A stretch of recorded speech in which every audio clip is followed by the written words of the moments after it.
নমস্কার, বাংলা বার্তা থেকে বলছি সন্ময় বন্দ্যোপাধ্যায়।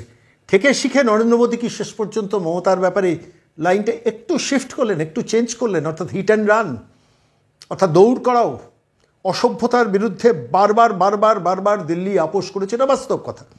কিন্তু পরিস্থিতি যেদিকে যাচ্ছে সেদিকে মমতাকে ভদ্রভাবে বাগে না আনতে পারলে হিট অ্যান্ড রান ফর্মুলাতেই কি মোদী সরকার এবার রান করছেন? আমি নির্দিষ্ট কিছু তথ্য নিয়ে আজকে বাংলা বার্তায় এলাম আলোচনা করতে, এবং কিছু তথ্য আপনাদের কাছে নির্দিষ্টভাবে পেশ করব। দেখুন, একটা নীতি আয়োগের বৈঠক, সেই বৈঠকে মমতা বন্দ্যোপাধ্যায় জয়েন করবেন বলে অনেকদিন আগে জানিয়েছেন। তারপর ইন্ডিজোট বৈঠক ডাকলো এবং বাজেটের পর বৈঠক ডাকলো, সেখানে তৃণমূল কংগ্রেসের ডেরেক ওব্রায়েনও থাকলেন, সেখানে সর্বসম্মত সিদ্ধান্ত হলো এবং এটা ধরেই নেওয়া যায় ডেরেক ওব্রায়েন অভিষেক বন্দ্যোপাধ্যায় বা মমতা বন্দ্যোপাধ্যায়ের সঙ্গে কথা বলে সহমত হয়েছেন ইন্ডিজোটের ওই বৈঠকে যে কেউ আমরা যাব না নীতি আয়োগের বৈঠকে।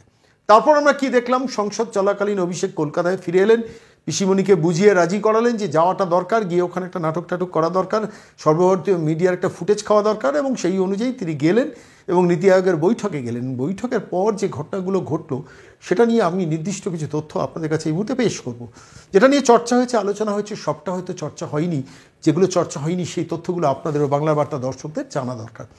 কিন্তু এদিন যে ঘটনাটা ঘটলো, আমি যেটার জন্য বলছি যে থেকে শিখি কি মমতা বন্দ্যোপাধ্যায়ের ব্যাপারে লাইনটা নরেন্দ্র মোদী চেঞ্জ করছেন, কেন আমি বলছি বলুন তো?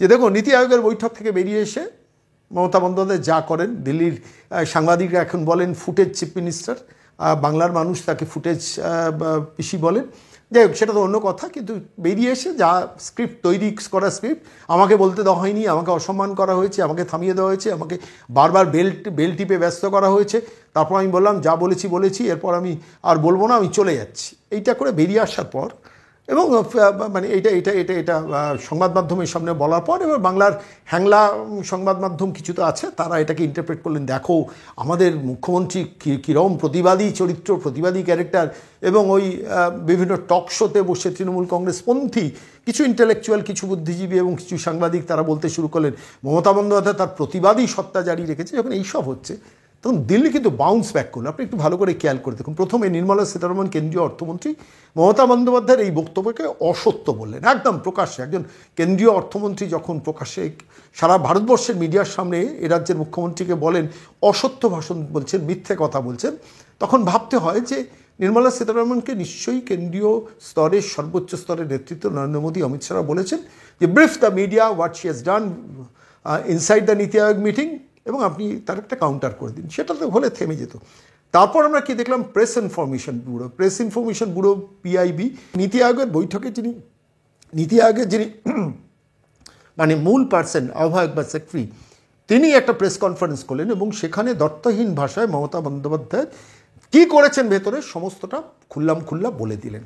মানে এটা যে কোনো লোক শুনলে, কোনো সেন্সিবল লোক শুনলে, অন্ধ বায়াস লোক না হলেই বুঝবেন যে মমতা বন্দ্যোপাধ্যায় চরম ডাহা মিথ্যা কথা বলেছেন। এবং ভাবুন তো, একটা নীতি আয়োগের বৈঠকে সেক্রেটারি তিনি পরিষ্কার বিবিআর সুব্রমণিয়াম তিনি ব্রিফ করছেন যে একটা রাজ্যের মুখ্যমন্ত্রী মিথ্যে বলছেন, খুব পোলাইটলি ভদ্র ভাষায় বলছেন। এটা গেল দ্বিতীয় পার্ট। তৃতীয় যেটা হচ্ছে, পিআইবির তরফ থেকে ফ্যাক্ট চেকিং একটা করা হলো, মানে আপনাকে কি বলবো, মানে সেখানে একটা দেওয়া হলো, নোটিশ করা হলো যে যেখানে বলা হচ্ছে যে এ রাজ্যের মুখ্যমন্ত্রী মমতা বন্দ্যোপাধ্যায় যেটা বলেছেন সেটা অসত্য, মিথ্যে, এর সঙ্গে সত্যের কোনো সম্পর্ক নেই। সবথেকে ইন্টারেস্টিং সেটা হচ্ছে মমতা বন্দ্যোপাধ্যায়ের ভিডিওটা তুলে দিয়ে তার উপরে পিআইবির তরফ থেকে লেখা হলো মিসলিডিং, ভদ্র ভাষায় ফেক। কলকাতা পুলিশ বলে না, কোনো একটা কেউ একটা টুইট করলো, কেউ একটা স্টোরি করলো, বলে ফেক বলে একটা স্ট্যাম্প মেরে একটা ভিডিও দিয়ে দেয়। পিআইবি এ রাজ্যের মুখ্যমন্ত্রী মমতা বন্দ্যোপাধ্যায়ের ভিডিওর উপরে মিসলিডিং বলে দিয়ে দিল, ভদ্র ভাষায় মানে যা বোঝানোর বুঝিয়ে দেওয়া হলো, প্র্যাকটিক্যালি মিসলিডিং মানে তো ফেক। আপনি ভাবুন তো, সাম্প্রতিককালে দিল্লি, আমি এই প্রশ্নটা আপনাদের কাছে করছি, সাম্প্রতিককালে দিল্লি কোনোদিন মমতা বন্দ্যোপাধ্যায়কে এই স্টাইলে হিট করেছে? প্রথমে অর্থমন্ত্রী, তারপরে নীতি আয়োগের যিনি সেক্রেটারি তিনিই করলেন, এবং তারপর পিআইবি থেকে মিসলিডিং বলে তার ভিডিওর উপর স্ট্যাম্প মেরে দেওয়া হলো।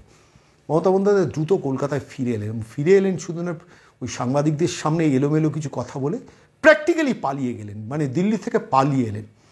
আমি আপনাদের একটু ঘটনার ইভেন্ট একটু স্মরণ করেই তাহলে আপনি বুঝবেন যে মমতা বন্দ্যোপাধ্যায় পরশু দিন যাওয়ার কথা ছিল, যাননি, গতকাল গেছেন। গতকাল গিয়ে কিছু মানে সাংসদদের সঙ্গে ফটো সেশন করেছেন, করে আজকে তার মধ্যে একবার শুধু অরবিন্দ কেজরিওয়ালের স্ত্রীর সঙ্গে একবার পুষ্পস্তবক নিয়ে দেখা করেছেন, আর করে সরাসরি রাজ্যের মুখ্যমন্ত্রী মমতা বন্দ্যোপাধ্যায় নীতি আয়োগের বৈঠকে থেকে বেরিয়ে এলেন, এই কথাগুলো বললেন যে আমাকে বলতে দেওয়া হয়। কিন্তু বাস্তবটা কী, সত্যিটা কী? সত্যিটা হচ্ছে এইটা যে ওয়েস্ট বেঙ্গলের WB নীতি আয়োগের সিস্টেম হচ্ছে অ্যালফাবেটিক্যালি AB, অরুণাচল প্রদেশ, আসাম, এইভাবে করতে করতে আসে ওয়েস্ট বেঙ্গল W, যেহেতু শেষের দিকে, পরের দিকে তিনি চান্স পান। তিনি গিয়ে আগে নীতি আয়োগের বৈঠকের ওই BBR সুব্রমণিয়ামকে বলেছিলেন যে আমার বিধানসভা চলছে, সেই বিধানসভায় দ্রুত যেতে হবে, আমাকে একটু আগে দেওয়া হোক। সেখান থেকে স্ক্রিপ্টটা তৈরি। এবং তারপর অমিত শাহ সভা পরিচালনা করছিলেন, তিনি গুজরাটের পর এর পরই ওয়েস্ট বেঙ্গলকে ডাকলেন। অর্থাৎ মমতা বন্দ্যোপাধ্যায়ের এই অনুরোধটাকে তিনি অনার করলেন যে ঠিক আছে, উনি আগে বলতে চান, এবং তার আগে সেক্রেটারিকে বলে দিয়েছেন যে আমি বলেই কিন্তু বেরিয়ে যাব। তার আগে আপনাদের স্মরণ করিয়ে রাখি, সেটা হচ্ছে যে রাজদীপ সরদেশাই তিনি প্রকাশ্যে গতকালই বলেছিলেন যে মমতা বন্দ্যোপাধ্যায় টুইট করবেন মিটিং থেকে বয়কট করে বেরিয়ে আসবেন নিজের বক্তব্যটা বলে। অর্থাৎ স্ক্রিপ্টটা তৈরি ছিল, স্ক্রিপ্ট অনুযায়ী কাজ করেছেন, আগে বলার সুযোগ চেয়েছেন, সরাসরি গুজরাটের পর চান্স পেয়েছেন। রাজ্যের ভারতবর্ষের প্রধানমন্ত্রীর দফতর থেকে মমতা বন্দ্যোপাধ্যায়ের রিকোয়েস্টটাকে অনার করা হয়েছে, তাকে বলতে দেওয়া হয়েছে। এবার সময় নিয়ে কীভাবে মিথ্যা কথা বলেছে, সমস্ত রাজ্যের মুখ্যমন্ত্রীদের 7 মিনিট করে বলতে দেওয়া হয়েছে। সামনে একটা ওয়াচ ক্লক ছিল এবং সেই ওয়াচ ক্লকে বেরোচ্ছিল 7, 6, টাইমটা কোন ছিল 7, 6, 5, 4, 3, 2, 1, 0। অর্থাৎ টাইম যখন আমার শেষ হয়ে গেল, 0 হলো, তখন বিপ পাওয়া যায়। এবার এই সময় অমিত শাহ যিনি পরিচালনা করছেন, তিনি টেবিলের টাক টাক করে দুটো আওয়াজ করেন। এইটাতেই মান সম্মান নাকি তার গেছে, সেটা আর বলেনি, বলেছেন বেল বাজানো হয়েছে, আমার মাইক্রোফোনটা অফ করে দেওয়া হয়েছে। ডাহা মিথ্যে কথা। এবং সমস্ত যারা বলেছেন পরবর্তীকালে প্রত্যেকে বলেছেন কোনো মাইক্রোফোন কিছুতেই অফ করা হয়নি। নির্মলা সীতারমণ বলেছেন, যিনি CEO নীতি আয়োগ বৈঠকের তিনি বলেছেন, এবং সবাই অন্যান্য রাজ্যের মুখ্যমন্ত্রীরা বলেছেন। হেমন্ত বিশ্ব শর্মা নিজে টুইট করে বলেছেন আমার 7 মিনিট অ্যালটেড টাইম ছিল, আমি 7 মিনিট 30 সেকেন্ডে শেষ করি। একনাথ সিন্ডে বলেছেন, সবাই বলেছেন। মমতা বন্দ্যোপাধ্যায় যে মিথ্যা কথা বলেছেন সারা ভারতবর্ষ বলেছে, সর্বভারতীয় মিডিয়াও বুঝেছে, বাংলার মিডিয়া বুঝেছে, কিন্তু বাংলার হ্যাংলা মিডিয়া যারা নবান্নের বিজ্ঞাপনের জন্য প্রসাদ, তারা এটাকে প্রতিবাদী ক্যারেক্টার হিসেবে দেখানোর চেষ্টা করছেন। থাকুন, সেটা তো তাদের বৈশিষ্ট্য, আমার বলার কিছু নেই। কিন্তু আমি যে জায়গাটা ফিরে আসবো আজকের এই প্রতিবেদনে, সেটা হচ্ছে এইভাবে মমতা বন্দ্যোপাধ্যায়কে অপদস্থ হতে দিল্লির মাটিতে।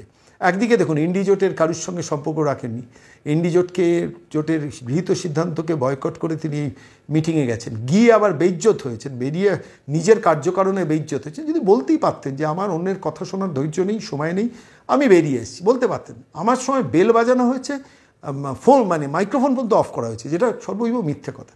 স্বাভাবিকভাবে বুঝেছেন নরেন্দ্র মোদী, অমিত শাহরা বুঝেছেন যে ভদ্রমহিলাকে আমরা অনেকটা বাড়তে দিয়েছি। লোকসভা নির্বাচন আগে ভাইপোকে গ্রেফতারি না করা, বিভিন্নভাবে তাদের রিল্যাক্স করা, ED CBIকে পেছন থেকে কোনোভাবে সাইলেন্ট ইশারা করে থামিয়ে দেওয়া, এগুলো বাংলার মানুষ তো দেখেছে, বুঝেছে, তো এ নিয়ে ব্যাখ্যা করা দরকার নেই। এইবার বোধহয় ঠেকে শিখে 303 আসন থেকে 240 নামার পর নরেন্দ্র মোদী, অমিত শাহ NDA জোটকে একটু সংহত করে অন্ধ্রপ্রদেশ, বিহারকে তার প্রাপ্য বুঝিয়ে দিয়ে একটু নিজেদের সলিড করে এইবার কিন্তু হিট অ্যান্ড রান পলিসি বোধহয় মমতার বিরুদ্ধে নিচ্ছেন। এটা আমার অবজারভেশন, ঠিক কি ভুল আমি জানি না, কিন্তু ঘটনা সম্বন্ধে আপনাদের একটু জানা দরকার। আমি দুটো ভিডিও পরপর আপনাদের দেখাবো। প্রথমে দেখাবো যিনি BBR সুব্রমণিয়াম কী বলেছেন, এক্স্যাক্ট ঘটনাটা, এটা আপনাদের জানা দরকার যে মমতা বন্দ্যোপাধ্যায় কীভাবে সর্বভারতীয় স্তরেও নীতি আয়োগের বৈঠক, সেখানে প্রত্যেক মুখ্যমন্ত্রীকে দেওয়া হয় অ্যালটেড টাইম 7 মিনিট, 7 মিনিটে বিপ হয়। তারপর সেই সময় অমিত শাহ টাক করে একটা আওয়াজ করেছেন, সেইটাই নাকি বেল এবং সেটাই নাকি মাইক্রোফোন অফ, অথচ হয়নি। বাস্তবটা কি হয়েছে একটু আরেকবার জানিয়ে রাখা দরকার, ঝালিয়ে দেওয়া দরকার। BBR সুব্রমণিয়াম যিনি সাংবাদিকদের সামনে কি বলেছেন, একটু ধৈর্য ধরে ভালো করে আপনারা শুনুন। The Chief Minister of West Bengal had made a request to be given a turn before lunchtime. So I'm just putting facts on the ground, no interpretations.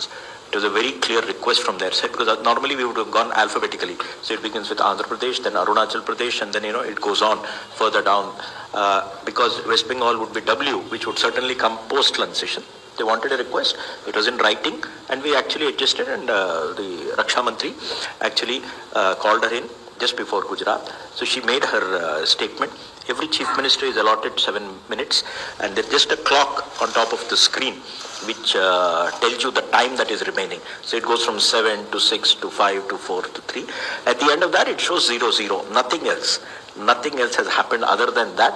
And what happens is the Raksha Mantri just does that on his table. That's it. And that's it.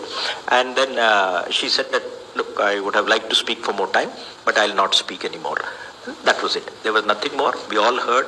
She made her points, and we respectfully heard and noted her points, which will be reflected in the minutes. Her chief secretary continued to attend, and he was in the room even after she left, because she had to catch a flight to Calcutta. She said that she had an assembly session. That's what she told me. In the morning itself, she told me. আপনারা শুনলেন নীতি আয়োগের যিনি secretary তিনি কি বললেন, আমি তার বক্তব্যটা আপনাদের কাছে শুনলাম। খুব ইন্টারেস্টিং একটা পয়েন্ট, যখন মমতা বন্দ্যোপাধ্যায় মিটিং ছেড়ে বেরিয়ে আসছেন তখন চিফ সেক্রেটারিকে ওখানে রেখে দিয়েছে। ভালো করে ভাবুন। 1, 2 হচ্ছে তার নাকি বিধানসভার সেশন আছে, বিধানসভার সেশনে মমতা বন্দ্যোপাধ্যায় ইদানিংকালে জানি না, সেইটা দেখিয়ে মিথ্যা কথা, ওখানেও একটা মিথ্যা কথা বলতে হলো। ভারতবর্ষের মিডিয়াকে শোনাচ্ছি যে আমি বিধানসভা অ্যাটেন্ড করতে যাচ্ছি। সেই জন্য গুজরাটের আগে, আমি গুজরাটের পরে বলছি, গুজরাটের আগে হোম মিনিস্ট্রি থেকে তাকে জায়গা দেওয়া হয়েছিল বলার জন্য, এবং 7 মিনিট পুরো বলেছেন। ওই বিপ আওয়াজের পর বলেছেন আমার বলার সুযোগ থাকলে আমি আর বলবো না, আমি চলে যাচ্ছি, বাংলাকে বঞ্চনা হ্যান ত্যান করে এইসব নাটক অভিনয় করে ভণ্ডামি করে বেরিয়ে। স্বাভাবিকভাবে কেন্দ্রীয় বিজেপির তরফ থেকে বা কেন্দ্রীয় সরকারের তরফ থেকে এটাকে ভালোভাবে না নেওয়াই উচিত। বহুদিন ধরে মমতা বন্দ্যোপাধ্যায় এই অসভ্যতা করেন বিভিন্ন মিটিংয়ে, নীতি আয়োগের মিটিংয়ে, এবং দিল্লি তাকে ছাড়পত্র দিয়েছে। এই ছাড়পত্র দিয়ে এই অসভ্যতা, এই মিথ্যাচারণ দিনের পর দিন বেড়েছে, এবং তারই প্রেক্ষিতে স্বাভাবিকভাবে আজকে নির্মলা সীতারামন, বিবিআর সুব্রমণিয়াম নীতি আয়োগের পক্ষ থেকে, তারপরে পিআইবির তরফ থেকে মানে প্র্যাকটিক্যালি ফেক বলে তার ভিডিওটাকে দিয়ে দেওয়া, যে মিথ্যা কথা বলেছেন, মিসলিডিং বলেছেন। তারপরে হেমন্ত বিশ্ব শর্মা টুইট করেছেন, এক পর এক রাজ্যের মুখ্যমন্ত্রীরা টুইট করতে শুরু করেছেন, যে যারা ভেতরে ছিলেন তারা বলতে শুরু করেছেন মিথ্যা কথা বলেছেন। ফলে তো মুখ্যমন্ত্রীকে প্র্যাকটিক্যালি পালিয়ে আসতে হলো। ভেবে দেখেছেন? এটা আরেকটা জিনিস এখানে প্রমাণ হলো যে নরেন্দ্র মোদী এবারে বোধহয় ওকে টাইম অ্যাপয়েন্টমেন্ট দেননি। একটু গিয়ে 1/2 ঘন্টা নিভৃতে কথা বলে, আমার ভাইপোকে দেখবেন, আমার টাকাগুলো আর একটু টাকা বাড়ান, বড্ড চুরি হয়ে গেছে, আর একটু যাতে চুরি করতে পারি, এই স্টাইলে তো অ্যাপ্রোচটা করেছেন দিনের পর দিন। এবারে বোধহয় নরেন্দ্র মোদীর অ্যাপয়েন্টমেন্টটাও পাননি। শুধু তাই নয়, পাল্টা হিট অ্যান্ড রান করিয়ে মমতা বন্দ্যোপাধ্যায়কে ফেরত পাঠাতে বাধ্য করলেন নরেন্দ্র মোদী, অমিত শাহ সরকার এবার কলকাতায়। কিন্তু এইসব কথা বলার পাশাপাশি আমার মনে হয়েছে আজকে বাংলা বার্তার দর্শকদের মমতা বন্দ্যোপাধ্যায় কীভাবে মিথ্যে কথা বলেছেন সেটাও একটুখানি শুনিয়ে নেওয়া দরকার।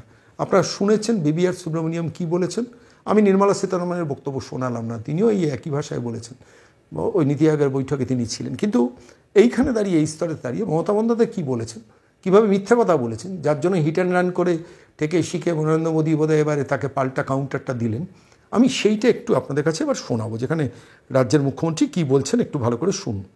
রাজ্যের মুখ্যমন্ত্রী এয়ারপোর্টে নেমে কী বলছেন। গিয়েছিলাম কারণ আমরা মনে করি যে কোঅপারেটিভ ফেডারেলিজম যদি রক্ষা করতে হয় তাহলে সেন্ট্রালের সাথে স্টেটের ডেভেলপমেন্টের ব্যাপারে এবং স্টেট শেয়ারের ক্ষেত্রে সেন্ট্রাল শেয়ার স্টেট থেকে যে টাকাটা তুলে নিয়ে যায় সেন্ট্রাল, সেই টাকাটা স্টেটের শেয়ার যেন স্টেট ফেরত পায়, এবং ডেভেলপমেন্টের ব্যাপারে কোনো পলিটিক্যাল রাজনৈতিক উদ্দেশ্য প্রণোদিতভাবে কাজ না করে সবার জন্য, সবার উন্নয়নের জন্য কাজ করা উচিত। কেউ যায়নি, বয়কট করেছিল। আমি ভেবেছিলাম গিয়ে সবার কথা বলবো। আমি ওই 3-4 মিনিটে যা পেরেছি ওইটুকু বলেছি। 3-4 মিনিট বাংলা বঞ্চনা এবং সারা দেশের অল অপোজিশন স্টেটে যেভাবে বাজেটে বঞ্চনা করা হয়েছে এবং অল বিজেপি রুল স্টেটকে যেভাবে কনসিডার করা হয়েছে এবং যারা ওদের অ্যালিজ, আমাদের আপত্তি নেই যদি কাউকে বেশি টাকা দেয়, কিন্তু তুমি কাউকে দেবো বলে কেউ খাবে আর কেউ খাবে না, সেটা তো হতে পারে না। দেখলাম বারবার বেল বাজাচ্ছে, রাজনাথ সিং প্রিসাইড করছিল, পাশে প্রাইম মিনিস্টার এক পাশে, আর এক পাশে হোম মিনিস্টার ছিল, নিশ্চয়ই বলে দিয়েছে। আমার আগে চন্দ্রবাবু নাইডু বলেছে 20 মিনিট। আসামের চিফ মিনিস্টার, অরুণাচলের চিফ মিনিস্টার, ছত্তিশগড়ের চিফ মিনিস্টার, গোয়ার চিফ মিনিস্টার, যদিও রাজ্যগুলো খুবই ছোট ছোট, তাও আমি মনে করি না ছোট বড় কোনো ফারাক থাকা উচিত সম্মানের দিক থেকে। তাও তারা কিন্তু কেউ 15 মিনিট বলেছে, কেউ 16 মিনিট বলেছে, কেউ 17 মিনিট বলেছে, কেউ 20 মিনিট বলেছে। আর আমারটা যেই 5 মিনিটে পড়তে যাবে সঙ্গে সঙ্গে বেল টিপে টিপে টিপে টিপে স্টপ স্টপ স্টপ, আচ্ছা ঠিক আছে স্টপিং বলে, আমি বলবো okay you don't want to listen, চললাম। আপনারা শুনেন, আরও অনেকক্ষণ কথা বলেছেন, আমি সেগুলো আপনাদের কাছে বাংলা বার্তায় শোনালাম না। এই ভদ্রমহিলার কথা যত কম শোনা যায়, আপনারা খেয়াল করে দেখুন, 15 মিনিট, 16 মিনিট, 17 মিনিট অসম টসম এরা সবাই বলেছেন। আপনি দেখুন, আমি এই মুহূর্তে আপনাদের একটা টুইট দেখাচ্ছি। হেমন্ত বিশ্ব শর্মা তিনি টুইট করে বলেছেন, আমি 7 মিনিট 30 সেকেন্ড বলেছি। তিনি বলেছেন 7 মিনিট 30 সেকেন্ড। কীভাবে মিথ্যা কথা বললেন দেখলেন? একটা রাজ্যের মুখ্যমন্ত্রী অন্য রাজ্যের মুখ্যমন্ত্রী কতক্ষণ বলেছেন? 15 মিনিট, 16 মিনিট, 17 মিনিট। আপনারা দেখুন হেমন্ত বিশ্ব শর্মার টুইটটা আপনাদের দেখাচ্ছি। এই ভদ্রমহিলা কীভাবে মিথ্যা কথা বলেন। একজন রাজ্যের মুখ্যমন্ত্রী, তিনি অসমের মুখ্যমন্ত্রী, তিনি নিজে বলছেন আমি 7 মিনিটের পর 30 সেকেন্ড এক্সট্রা নিয়েছি, 7.5 মিনিট বলেছি। আর তার নাম করে বলে দেন 15 মিনিট, 16 মিনিট, 17 মিনিট এরা বলেছে। কী বলবেন এই মহিলাকে? ফলত আলটিমেটলি কেন্দ্রীয় সরকার কিন্তু এবার বাউন্স ব্যাক করতে বাধ্য হচ্ছে। এরপরে যদি বাধ্য না হয় তাহলে কেন্দ্রীয় সরকারের কপালে দুঃখ আছে। এটা সরকার সম্বন্ধে মিথ্যে কথা, এটা নীতি আয়োগ সম্বন্ধে মিথ্যে কথা, যে বৈঠকের সমস্ত কেন্দ্রীয় ভারতবর্ষের প্রধানমন্ত্রী, স্বরাষ্ট্রমন্ত্রী, প্রতিরক্ষামন্ত্রী সবাই রয়েছেন, বিভিন্ন রাজ্যের মুখ্যমন্ত্রীরা রয়েছেন, সেইটাকে নিয়ে একজন মহিলা যখন মিথ্যা কথা বলতে পারেন, তখন তাকে যদি বাউন্স ব্যাক না করা হয়, আর কবে করবে কেন্দ্রীয় সরকার? এই প্রশ্ন আমাকে বারবার ভাবাতো, এবং সেটা করলো শেষ পর্যন্ত কেন্দ্রীয় সরকার কিন্তু হিট অ্যান্ড রান পদ্ধতিতে গেল। এবং তার আগে আমি আরেকটা ছোট্ট তথ্য দিয়ে আজকের এই প্রতিবেদন শেষ করবো, খুব ইন্টারেস্টিং তথ্য। সেটা হচ্ছে গতকাল, মানে এই বাজেট পেশ হয়েছে, নীতি আয়োগের বৈঠক শুরু হবে, মমতা বন্দ্যোপাধ্যায় আসবো কি আসবো না এইসব খেলা খেলছেন এবং দিল্লিতে এসে বঞ্চনার গল্প বলবেন। ঠিক তার আগের দিন সর্বভারতীয় ক্ষেত্রে বিজেপির তরফ থেকে, কেন্দ্রীয় সরকারের তরফ থেকে রাদার, 10 বছরে ইউপিএ আমলে 2004 থেকে 2014 এই রাজ্য পশ্চিমবঙ্গ সরকার কত টাকা পেয়েছে, আর 2014 থেকে 2024 নরেন্দ্র মোদীর আমলে এই রাজ্য কত পেয়েছে, তার কম্পারেটিভ স্টেটমেন্টটা মিডিয়ার হাতে তুলে দিয়েছে। সারা ভারতবর্ষে অন্যান্য মিডিয়া প্রথম পৃষ্ঠাতেই অনেকে খবরটা নিয়েছেন। পশ্চিমবঙ্গ কি করেছে আমি এটা ছোট্ট ঘটনা বলি। আনন্দবাজারের 10-এর পাতায় ছোট্ট করে খবরটা বেরিয়েছে। দিদি রেগে যাবে, নবান্ন চটে যাবে, আমার বিজ্ঞাপন বন্ধ হয়ে যাবে। ভাবুন, এত বড় একটা খবর যে 2004 থেকে 14 আর 2014 থেকে 24-এর কম্পারেটিভ স্টাডিটা যখন কেন্দ্রীয় অর্থমন্ত্রক থেকে মিডিয়ার হাতে তুলে দেওয়া হয়, সেই সময় দাঁড়িয়ে, ভালো করে ভাবুন, সেই সময় দাঁড়িয়ে সেই খবরটাকে সাপ্রেস করে বাংলা মিডিয়া। কিন্তু আমাদের তো সাপ্রেশনের কোনো প্রয়োজন নেই। আমাদের মনে হয়েছে এই তথ্যটা জানা দরকার। বিজেপি যে হিটব্যাক করছে, মোদিজি যে হিটব্যাক করছে, এটাই তার প্রমাণ। আমি একটা তথ্য ডকুমেন্টস আপনাদের কাছে পেশ করি, যেখানে 2004 থেকে 14 রাজ্য পেয়েছিল কত টাকা। যখন মনমোহন সিংয়ের সরকার, পশ্চিমবঙ্গ পেয়েছিল 1,34,000 কোটি টাকা। 1,34,000 কোটি টাকা 2004 থেকে 14 পশ্চিমবঙ্গ সরকার পেয়েছিল। তাতে 2004 থেকে 11 বুদ্ধদেব ভট্টাচার্য, মানে জ্যোতি বসু বুদ্ধদেব ভট্টাচার্য সরকার, তারপর 11 থেকে 14 মমতা বন্দ্যোপাধ্যায় সরকার। এই সময় মনমোহন সিংয়ের সরকার 1,34,000 কোটি টাকা পশ্চিমবঙ্গকে দিয়েছিল। নির্মলা সীতারামন কিন্তু এবার হিটব্যাক পলিসিতে গিয়ে বললেন যে 2014 থেকে 2024 এনডিএ নরেন্দ্র মোদীর সরকারের আমলে সেই পশ্চিমবঙ্গ সরকার এবার পেয়েছে, মানে এই 10 বছরে পেয়েছে 5,24,000 কোটি টাকা। 5,24,000 কোটি টাকা। ভাবুন, ছিল 1,34,000 কোটি টাকা, সেটা হয়েছে 5,24,000 কোটি টাকা এই 10 বছরে। মানে প্রায় 4.5 লক্ষ কোটি টাকা বেড়েছে পশ্চিমবঙ্গের গ্র্যান্ট কেন্দ্র থেকে। এই ডকুমেন্টগুলো কেন রাজ্য বিজেপি সারফেসে আনে না আমি জানি না, প্রশ্নটাও থাকছে। কিন্তু তার পাশাপাশি গ্র্যান্ট ইন এডে কত 2004 থেকে 14 মনমোহন সিং সরকারের আমলে রাজ্য সরকার পেয়েছিল 75,000 কোটি টাকা। গ্র্যান্ট ইন এডে রাজ্য সরকার পেয়েছিল মনমোহন সিং সরকারের আমলে 2004 থেকে 14 75,000 কোটি টাকা। সেইটা বেড়ে দাঁড়িয়েছে 2014 থেকে 2024 3 লক্ষ কোটি টাকা। 75,000 কোটি টাকাটা বেড়ে দাঁড়িয়েছে 3 লক্ষ কোটি টাকা। বেড়েছে সড়ক, রেল, পরিকাঠামোয় বিপুল পরিমাণ বিনিয়োগ, যেটা এই গত 10 বছরে মনমোহন সিংয়ের সরকার থেকে 3 গুণ, 4 গুণ, 5 গুণ বেড়েছে। 10টা ক্ষেত্রে কেন্দ্রের বরাদ্দ নিরবিচ্ছিন্ন থেকেছে, যা ছিল তাই থেকেছে। চলতি বাজেটে পশ্চিমবঙ্গের জন্য করের ভাগ বেড়েছে 93,827 কোটি টাকা। 93,827 কোটি টাকা এই বাজেটে পশ্চিমবঙ্গ সরকার পেয়েছে। অনুদান খাতে পেয়েছে পশ্চিমবঙ্গ সরকার 34,684 কোটি টাকা। আচ্ছা, এই তথ্যগুলো আপনারা জানতেন? আমি তো জানতাম না। কেন্দ্রীয় সরকারের অর্থমন্ত্রক থেকে প্রেস রিলিজ করে তথ্যগুলো মিডিয়াকে দেওয়া হয়েছে। আনন্দবাজার চেপে ওটাকে 10-এর পাতায় ছোট্ট করে নিচের দিকে খবরটা ছেপেছে। আমি গতকালই খবরটা পেয়েছিলাম, সর্বভারতীয় মিডিয়ায় পেয়েছিলাম। পশ্চিমবঙ্গের মিডিয়া তো ছাপবে না, পশ্চিমবঙ্গের মিডিয়া বলবেও না। কিন্তু এই যে এক্সপোজ করে দেওয়া যে মমতা বন্দ্যোপাধ্যায় নীতি আয়োগের বৈঠকে গিয়ে মিথ্যে কথা বলছেন, বেরিয়ে এসে মিথ্যে কথা বলছেন, সেটা অ্যাজিউম করেই নির্মলা সীতারামন, নরেন্দ্র মোদী, অমিত শাহরা সিদ্ধান্ত নিয়েছেন মমতা বন্দ্যোপাধ্যায় নীতি আয়োগের বৈঠকে ঢোকার আগেই যে কত কোটি টাকা বেড়েছে, কত 4 লক্ষ কোটি টাকা বেড়েছে ইউপিএ থেকে এনডিএ আমলে, এটাও জানিয়ে দেওয়া বাংলার মানুষকে। কিন্তু দুর্ভাগ্য পশ্চিমবঙ্গের বিজেপি, রাজ্য বিজেপির নেতৃত্ব কেন জানি না এগুলো নিয়ে বারবার করে মানুষের কাছে পৌঁছায় না। আমরা সেটাই আপনাদের কাছে করলাম। যাই হোক, আজকের এই প্রতিবেদন শেষ করছি এই কথাটা বলে। নীতি আয়োগের বৈঠকে চরম ধাক্কা খেলেন মমতা বন্দ্যোপাধ্যায়, চরম বেইজ্জত হলেন। গত সাম্প্রতিককালে, গত 10 বছরে মমতা বন্দ্যোপাধ্যায় 14 বছরে এইভাবে বেইজ্জত হয়নি। সারা ভারত হাসছে, খিল্লি করছে রাজ্যের মুখ্যমন্ত্রীর এই মিথ্যাচারণ নিয়ে। পশ্চিমবঙ্গের হ্যাংলা মিডিয়া, নবান্নের প্রসাদভোগী কিছু মিডিয়া, তারা প্রতিবাদী চরিত্র দেখছে। কি বলবেন আর, বাংলার পোড়া কপাল। নীতি আয়োগের বৈঠকে থাকলে গঙ্গা ভাঙন থেকে শুরু করে সমস্ত বিষয়গুলো নিয়ে প্রেশার দিয়ে দিয়ে নিজের কাজটা করিয়ে নেওয়া যেত। এমনকি এই ঘাটাল মাস্টার প্ল্যান নিয়েও কাজগুলো করিয়ে নেওয়া যেত। পশ্চিমবঙ্গের জন্য অনেক কিছু পরিকল্পনা টেনে নিয়ে আসা যেত নীতি আয়োগের মধ্যে দিয়ে। কিন্তু দুর্ভাগ্য, নীতি আয়োগের বিরোধিতা করে গেছেন। 9টা মিটিংয়ের মধ্যে 2টো মিটিং অ্যাটেন্ড করলেন, 7টা মিটিংয়ের মধ্যে সম্মত অ্যাটেন্ডই করেননি। পশ্চিমবঙ্গের মানুষের কতটা দুঃখ, কতটা দুর্ভাগ্য। 1000 টাকা, 1200 টাকা, 1500 টাকা, 500 টাকা ভাতা পেতে পেতে পশ্চিমবঙ্গের মানুষ প্রশ্ন করতে ভুলে গেছে। দুর্ভাগ্য কোথায় জানেন? বাংলা তথাকথিত মেইন স্ট্রিম মিডিয়াও প্রশ্ন করতে ভুলে গেছেন। তারা মমতা বন্দ্যোপাধ্যায় নীতি আয়োগের এই হাস্যকর মেলোড্রামার মধ্যে প্রতিবাদ খুঁজে পাচ্ছেন কোনো কোনো মিডিয়া, কিন্তু বাস্তবে যে বাংলা কতটা হারালো সেই অ্যাসেসমেন্টটা করছে না। এটাই পশ্চিমবঙ্গের দুর্ভাগ্য।